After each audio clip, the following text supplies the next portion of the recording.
Kaixo eta ongi etorri jakindunera. Gaur, sustantzia puruak eta nahasteak ikusiko ditugu.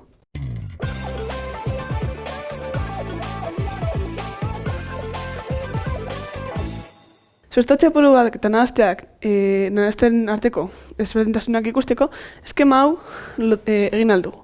Lehenengo eta behin galdetu behar dugu, ikasten ari garen materia molekula bakarra batez osatuta badago. Hau da, molekula bat horrelakoa izan galda, ala horrela,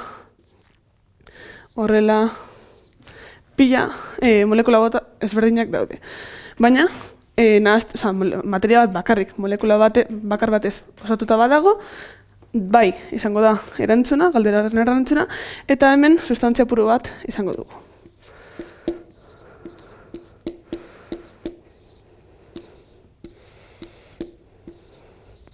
Molekula bat, baino gehiago badauka ikasten ari garen materia, nahaste bat daukagula esango dugu. Orain, sustantzia puruak bi mota daude.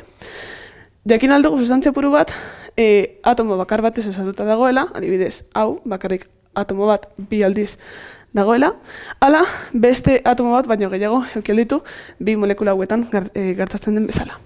Bakarrik atomo bakar batez osatuta badago, elementu bat daukagula esango dugu. Eta atomo bat baino gehiago dauka, konposatu bat daukagula.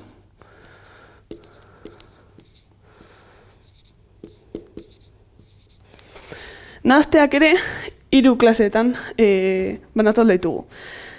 Nahasteak izan aldira bakarrik elementuz osatuta, elementu ezberdinez osatutakoak, hau izango da elementu nahastea.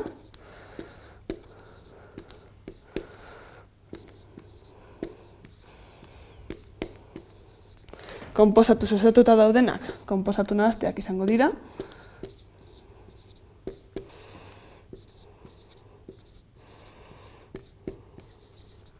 Eta elementuz eta konposatuz osatuta daudena, izango dira, elementu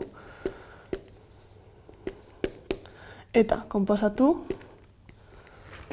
nahasteak.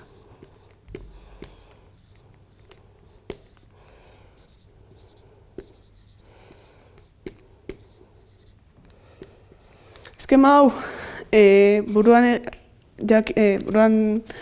daukagunez ariketa bat egingo dugu. Ariketa honetan, materia mota hauek sailkatu behar ditugu sustantzia purua ala nahasteetan.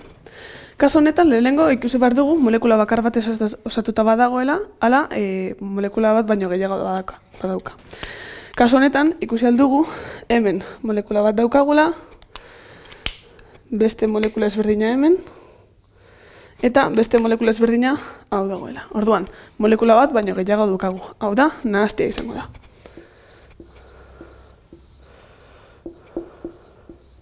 Orain ikusi behar dugu zer nahaste mota. Da.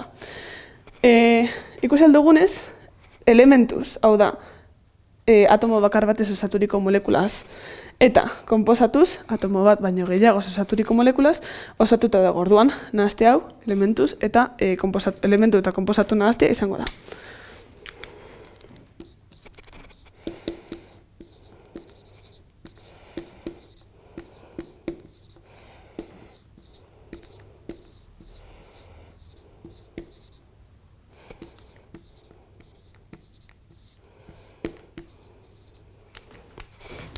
Bigarren kasu honetan, lehenengo ikusi behar dugu, bakarrik molekula bat bai dagoen, ala molekula bat baino gehiago.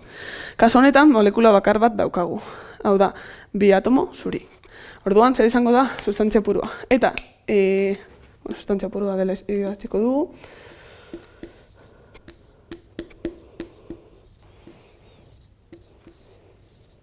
Eta sustantzia puruen barruan, bakarrik atomo batez osatuta daudenez, molekulak elementu bat daukagula dakigu.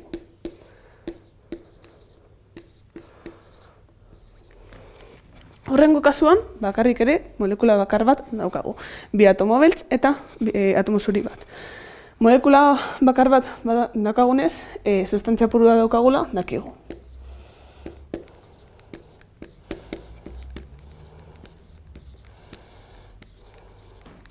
Eta sustantzia puruen barruan, molekulak atomo bat baino gehiago daukanez, konposatua izango da.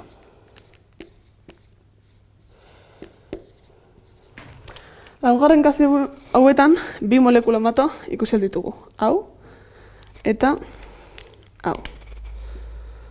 Orduan zer dakigu? Nahaste bat daukagula. Eta zer nahaste mota? Bakarrik konposatuz osatuta dagoenez, konposatu nahastea izango da.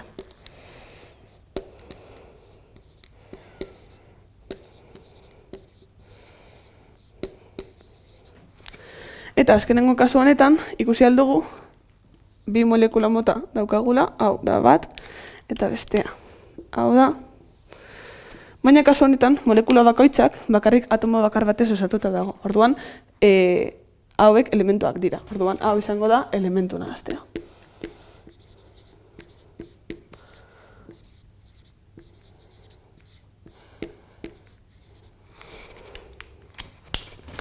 Hau izan da dena, eskerrik asko ikusteagatik eta gogoratu sare sozialetan eta webgunean jarraitu jakindun.